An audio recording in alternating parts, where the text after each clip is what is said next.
পালং শাকের তো অনেক কিছুই খেয়েছো, মাছের মাথা দিয়ে পালং শাক খেয়েছো কখনো? না খেয়েছো তো কী হয়েছে, এবার বাড়িতে ট্রাই করে দেখো কেমন হয়। তো চলো, প্রথমে মাছের মাথাটাই নুন হলুদ মাখিয়ে নিয়ে তেলে ছেড়ে ভেজে নিলাম। তোমরা নিজেদের মন মতো কিছু সবজি নিয়ে নিতে পারো। এখানে আমরা নিয়েছি শিম, বেগুন, গাজর, বড়ি, আলু, বিন। এবার বড়ি, বেগুন আর শিম এগুলোকে এক এক করে ভেজে তুলে নিলাম।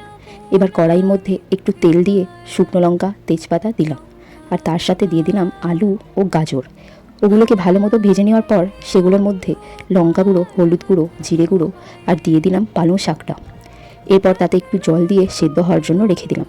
শাকটা সেদ্ধ হতেই দিয়ে দিলাম ভেজে রাখা শিম, বেগুন, বড়ি আর মাছের মাথা। এবার মাছের মাথাটা শাকটার সাথে ভালোভাবে মিশিয়ে নিলাম।